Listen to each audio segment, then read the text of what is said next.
Praise the Lord. मेरे सभी भाइयों और बहनों को यीशु मसीह के महान और सामर्थी नाम में मैं राजन कुमार आर्य आपका स्वागत करता हूँ। सभी को जय मसीह की। आज का जो टॉपिक मैंने बनाया है वो क्रोध को लेकर के बनाया है। क्रोध, इंसान का क्रोध एक ऐसा नेचर का हिस्सा है। अगर आपके अंदर ये क्रोध पाया जाता है तो आप परमेश्वर के साथ तो नहीं चल पाओगे। और इतना ही नहीं, एक क्रोधी व्यक्ति जहाँ भी रहता है, चाहे घर में हो, चाहे बाहर हो, अपने बिजनेस में हो, अपने ऑफिस में हो,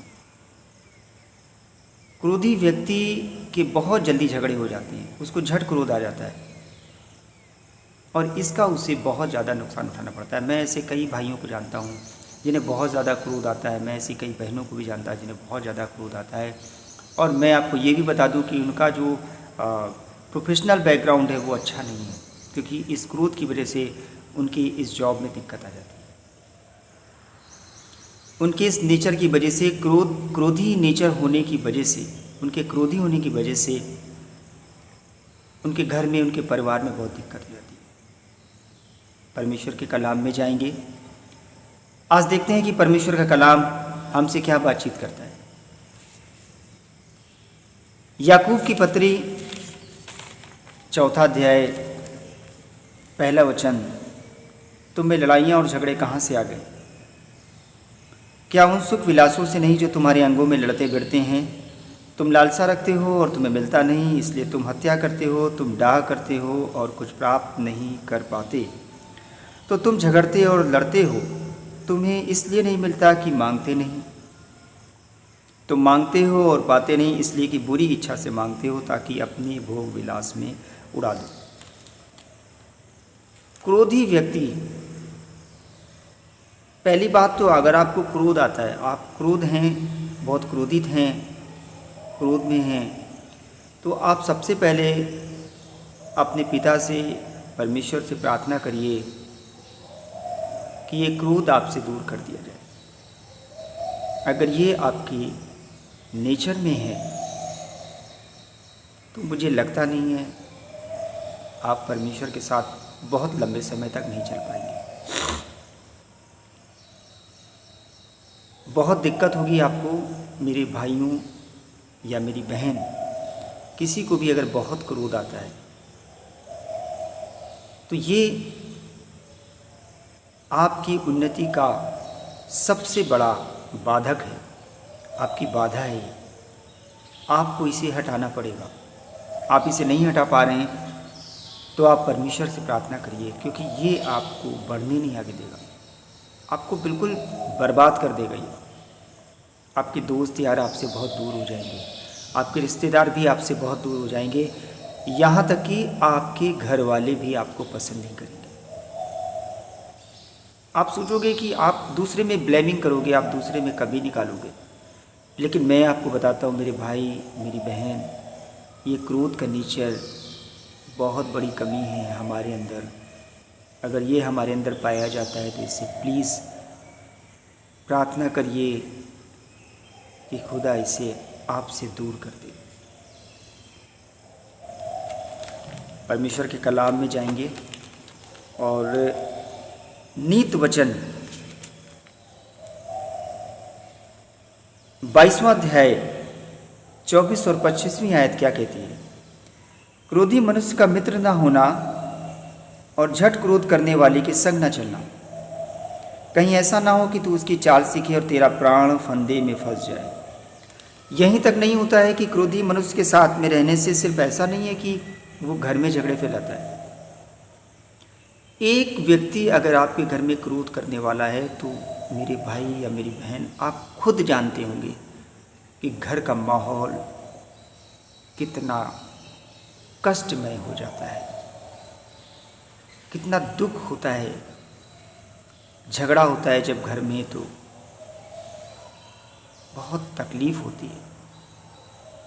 पहली बात तो आपकी गवाही खराब होती है। लोग आपको देखते हैं, आप दुआ प्रार्थना करते हो, आप खुदा के साथ साथ चलने वाले लोग हो, आप खुदा के लोग हो, आप खुदा के बेटी और बेटी हो।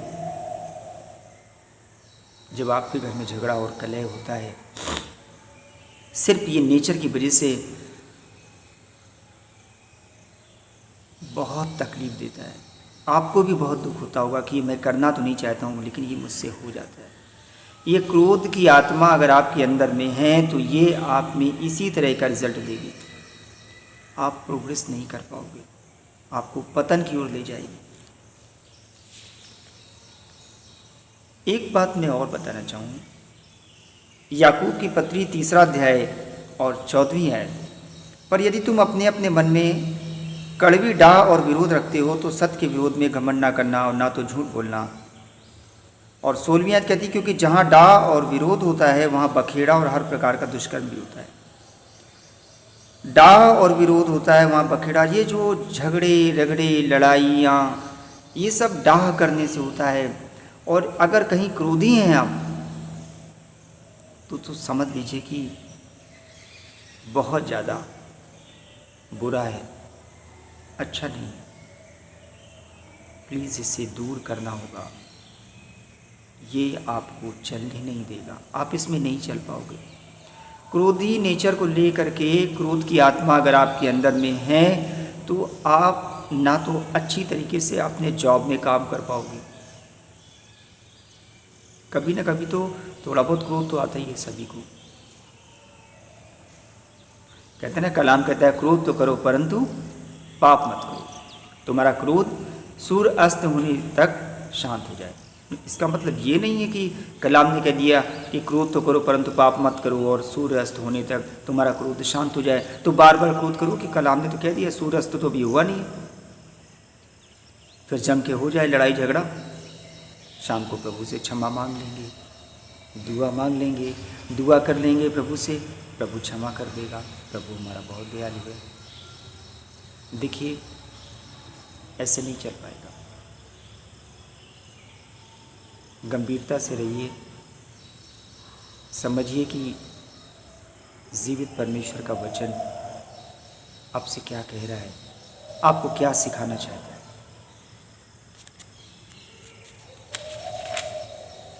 मैं आपको एक और वचन से बात करूंगा, याकूब की पत्री से ही है, 1 अध्याय 19वीं आयत, सुनना और करना। हे मेरे प्रिय भाइयों, यह बात तुम जान लो, हर एक मनुष्य सुनने के लिए तत्पर और बोलने में धीर और क्रोध में धीमा हो। आपको पता है कि क्रोधी व्यक्ति जो होता है वो बहुत तेज बोलता है। कभी आप गौर करना, उसकी वॉइस जो होगी वो बहुत लाउडली वो बोलेगा अपने वाक्य को या अपने सेंटेंस को, जो बोलेगा वो आपसे बातचीत करेगा तो आपको उसके चेहरे में क्रोध दिखाई देगा और वो उसके शब्द बहुत तेज होंगे। लेकिन परमेश्वर का कलाम कहता है कि हे मेरे भाइयों, ये बात तुम जान लो कि हर एक मनुष्य सुनने के लिए तत्पर। हमें पहले तो सुनना है। क्रोधी मनुष्य दूसरे की नहीं सुनता। सबसे बड़ी बात यह है कि क्रोधी मनुष्य दूसरे की नहीं सुनता है, अपनी बात दूसरे को सुनाता है। कलाम कहता है कि सुनने में कैसा होना है, तत्पर होना है, तैयार रहना है कि कौन हमसे क्या कह रहा है, पहले हम सुनेंगे ना। और बोलने में धीर और क्रोध में धीमा। बोलने में बहुत स्लोली, बहुत सॉफ्टनेस से बोलिए, बहुत प्यार से बोलिए, नम्रता से बोलिए। और क्रोध में धीमा हो। क्रोध हमारे नेचर का एक हिस्सा है, सभी को आता है। लेकिन क्रोध में कैसा होना चाहिए, बहुत धीमा होना चाहिए। बहुत सडनली अटैक, बिल्कुल बस्ट हो गए, बिल्कुल बहुत कर्कश आवाज़ में बहुत चिल्लाने लग गए, पड़ोसियों को सुनाई पड़ रहा है, सड़क में सुनाई दे रहा है। फिर आप भवन में भी प्रार्थना कर रहे हैं, दुआएं कर रहे हैं हाथ उठा करके, प्रभु तू महान। नहीं चल पाएगा मेरे भाइयों, मेरी बहनों, आप प्रभु के साथ नहीं चल पाएंगे। 20वीं आयत कहती है, याकूब की पत्री 20वीं आयत कह रही है, क्योंकि मनुष्य का क्रोध, बहुत ध्यान से सुनिएगा, क्योंकि मनुष्य का क्रोध परमेश्वर के धर्म का निर्वाह नहीं कर सकता। देखिए, एक क्रोधी मनुष्य के बारे में कलाम कह रहा है कि वो परमेश्वर के धर्म का निर्वाह नहीं कर सकता, वो उसको निभा नहीं सकता, वो उसके साथ साथ नहीं चल सकता। रीज़न ये है कि वो झट क्रोध करेगा, वो कलीसिया में जाएगा, भवन में जाएगा, छोटी छोटी बातों में किसी भाई ने कुछ कह दिया, सुनने में उसको धीरज नहीं है, अचानक उसे गुस्सा आ जाता है। क्रोधी मनुष्य को बहुत तेज गुस्सा आता है, क्रोध बहुत तेज़ी से आता है और यहाँ तक वो गाली गलौज भी कर देता है। और एक चीज़ और गौर करिएगा, क्रोधी मनुष्य से बहुत जल्दी शांत भी हो जाता है, क्रोध करके चुपचाप भूल जाएगा सब कुछ। आप सोचोगे, अगर आपको कोई दो बात बोलते तो आप उसे 2-3 दिन तक सोचोगे। क्रोधी मनुष्य खूब रगड़ा झगड़ा चिल्ला के थोड़ी देर बाद देखोगे, हो सकता है घर में बैठे टीवी देख रहा हूँ, हंस रहा हूँ, भूल जाता है। भरमाने वाली आत्मा, बर्बाद करने वाली आत्मा, नष्ट करने वाली आत्मा, पतन की आत्मा, नेचर को गिरा देने वाली आत्मा, सब क्रोध के पार्ट हैं, हिस्से हैं क्रोध के। अगर आप क्रोध करते हैं तो आप ये समझ लीजिए अच्छी तरीके से कि आप प्रभु के साथ में आप बहुत लंबे समय तक नहीं चल पाओगे। और क्रोधी व्यक्ति जहीं पे हुआ, मैं बहुत सारे एग्ज़ाम्पल मुझे मिलते हैं, बहुत सारी लोग अपने बारे में बताते हैं। कोई कहता है कि मेरे पति को बहुत क्रोध आता है, और कोई कहता है कि मेरी पत्नी को बहुत क्रोध आता है। कभी कभी कुछ हस्बैंड ऐसे होते हैं कि जो अपनी पत्नी को बहुत ज़्यादा क्रोधित होकर मारपीट करने लग जाते हैं। वो प्रभु के लोग भी हैं और इतना ज़्यादा क्रोध में आगे हो जाते हैं कि वो प्रभु की बातों को भी भूल जाते हैं। क्रोध उन पे कंट्रोल कर लेता है, क्रोध की आत्मा उनको कंट्रोल कर लेती है, इतना ज़्यादा जकड़ लेती है कि वो क्या कह रहे हैं उन्हें पता नहीं होता है, उन्हें होश नहीं होता। इवन बातचीत तक ही नहीं सीमित रहते हैं, पत्नी के साथ मारपीट करते हैं, बदतमीजी करते हैं, बच्चों के साथ मारपीट करते हैं। जॉब प्रोफेशन में हो जाता है, जिस अधिकारी के साथ में रहते हैं उसके साथ मारपीट कर लेते हैं, दोस्तों यारों के साथ मारपीट कर लेते हैं, बाज़ार में जाते हैं दुकानदारों के साथ झगड़ा कर लेते हैं। ऐसे झगड़ालू व्यक्ति को कौन पसंद करे? हर इंसान ऐसे व्यक्ति को देखकर दूर भाग जाता है कि भाई इसके साथ मत रहे। एक पत्नी जब जान लेती है कि ये क्रोधी व्यक्ति है तो वो मन ही मन बहुत उससे दुख होता है। अब वो छोड़ के तो जा नहीं सकती, उसे पता है कि मेरे पति को गुस्सा आएगा और वो मुझे पीटेगा। परमेश्वर से दुआएं करती है, प्रार्थना करती है, यही उसके पास एक सल्यूशन भी है। और वो क्रोधी व्यक्ति क्या करेगा? उसको भवन जाने से रोकेगा। प्रभु के लोगों के लिए भी वो प्रॉब्लम क्रिएट कर देता है। एक व्यक्ति परमेश्वर के कलाम को अपने घर में बैठ के किसी मित्र को बता रहा है, जीवित परमेश्वर के वचन को शेयरिंग कर रहा है, आसमान के खुदा की गवाही दे रहा है, यीशु मसीह के क्रूसिफिकेशन, क्रूस की घटना की उसको बता रहा है कि किस तरह से हमारे प्रभु ने हमारे लिए काम किया। लेकिन अगर ऐसा कोई क्रोधी व्यक्ति आपके घर में है तो उसको इन चीज़ों को, परमेश्वर की बातों को सुन के बहुत इरिटेशन होता है। मैंने देखा है, उससे बहुत गुस्सा आता है, वो कुछ कह नहीं पाता है और वो ये सोचता है कि मैं क्या करूँ ऐसा।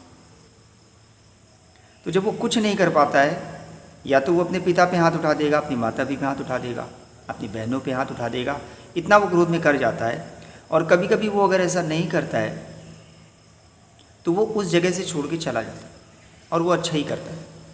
उसे पता है कि मेरी वजह से घर का माहौल अभी खराब हो जाए। मेरे भाइयों, आप सोचिए, अगर इस तरह का नेचर हमारे अंदर में हो तो हमारा जीवन कितना कष्टमय होगा, कितनी कष्ट की ज़िंदगी होगी, कोई हमको पसंद नहीं करेगा। हम कितने खूबसूरत हों, हमारा जॉब कितना अच्छा हो, आप कितने अच्छे ओहदे पे जॉब कर रहे हो, आपकी सैलरी बहुत अच्छी हो, आपका सैलरी पैकेज बहुत अच्छा हो, लेकिन आपके मिलने वाले आपको पसंद नहीं करेंगे। उन्हें डर रहेगा कि कहीं आपको गुस्सा ना आ जाए, क्रोध ना आ जाए। वो आपसे बटरिंग करेंगे, मीठी मीठी बातें करेंगे, लेकिन सच्चाई से आपके साथ में वो फ्रेंडशिप या दोस्ती में नहीं रहेंगे। आप धोखा खा जाएंगे, बार बार आपके साथ धोखे हो जाएंगे, क्योंकि क्रोध एविल स्पिरिट का एक गुण है, एविल स्पिरिट का गुण है, दुष्ट आत्मा का एक हिस्सा है, दुष्ट आत्मा का गुण है ये। कहते किसी व्यक्ति को तुम कैसे पहचानोगे कि वो परमेश्वर की तरफ से है या उसके अंदर परमेश्वर की आत्मा पाई जाती है या पवित्र आत्मा पाई जाती है। परमेश्वर ने तो हम सभी को बनाया है, परमेश्वर की आत्मा हमारे अंदर भी है और एक दुष्ट के अंदर भी है। बस अंतर सिर्फ इतना है कि वो खुदा की बातों को मानता है और एक दूसरा है जो खुदा की बातों को विरोध करता है। उसकी बुद्धि भ्रष्ट हो जाती है। अभी तो कहते हैं कि परमेश्वर का भय हमारी बुद्धि का आरंभ है।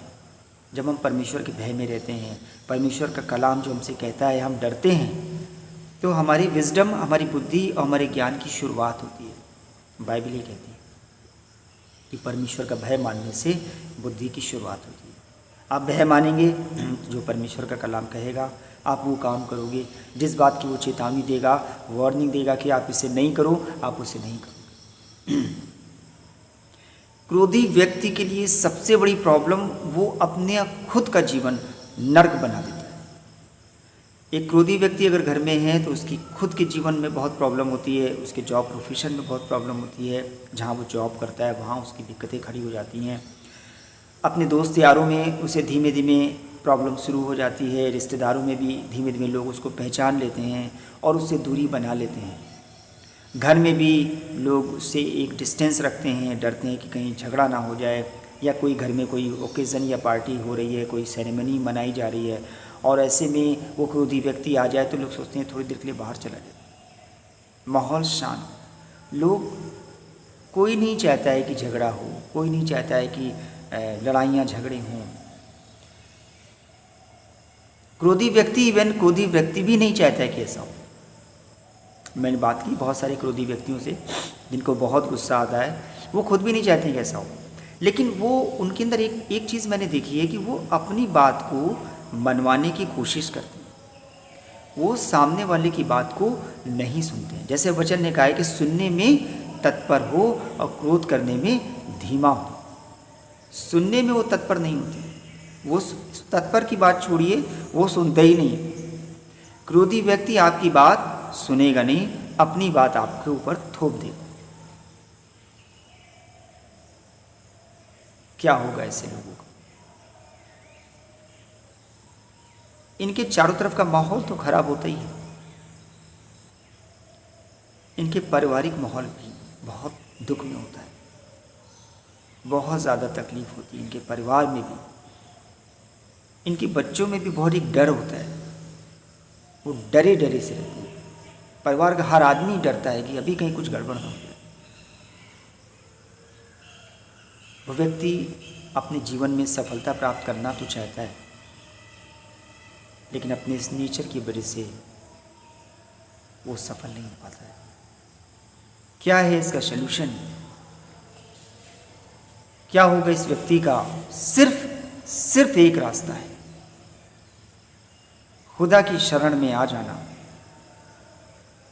अपने आप को झुका देना, अपने गुनाह को मान लेना और उससे प्रार्थना करना, ये मेरे पिता, मेरे मसीहा, मेरे इस नेचर को, मेरी इस क्रोध की आत्मा को मुझसे दूर कर दे। मैं आपको बताऊं, हमारा खुदा असंभव को संभव करने वाला खुदा है। हमारा जीवित परमेश्वर हमारी प्रार्थनाओं का उत्तर देने वाला परमेश्वर है। अगर आपके अंदर ऐसी प्रार्थना आप करते हो, अगर आपके अंदर ऐसा कोई क्रोध की आत्मा है और आपको बहुत तकलीफ़ हो रही है, आप सक्सेस नहीं हो पा रहे हो, तो आप प्रार्थना करिए। परमेश्वर आपको सल्यूशन देगा, परमेश्वर आपको नई जीवन देगा, आप नई सृष्टि हो जाओगे। पुराना जीवन उतार डालिए, परमेश्वर के साथ चलिए, सफलता आपका इंतज़ार कर रही है। आप जीवन में सफल हो जाएंगे। जो लोग आपको पसंद नहीं करते हैं वो लोग आपसे फिर हाथ मिलाएंगे, लोग आपका वेलकम करेंगे। ऐसा सिर्फ परमेश्वर कर सकते हैं। आप परमेश्वर के सामने आ जाइए, उससे क्षमा मांगिए, परमेश्वर आपको नया जीवन देंगे। जय मसीह। मैं बहुत वीडियो बनाते जा रहा हूँ और हर दिन एक नया वीडियो बनाता हूँ कि मैं आज का जो वीडियो बनाऊँगा मेरे विश्वासी भाई इसे सुन रहे होंगे और परमेश्वर का कलाम मेरे ज़रिए, मेरे इस चैनल के ज़रिए आप तक पहुँच रहा है। तो प्लीज़ मेरे इस चैनल को प्रमोट करिए, इसे सब्सक्राइब करिए, शेयर करिए, जिससे कि मैं और आपसे कलाम की बातें करूं। और मुझे भी एनर्जी तो मुझे परमेश्वर से मिलती है, मुझे कोई दिक्कत नहीं होती कि मेरे व्यू कम आते हैं, ऐसा कोई प्रॉब्लम नहीं। लेकिन मैं चाहता हूं कि चैनल रन करे और इसे आप बढ़ाएंगे। जय मसीह।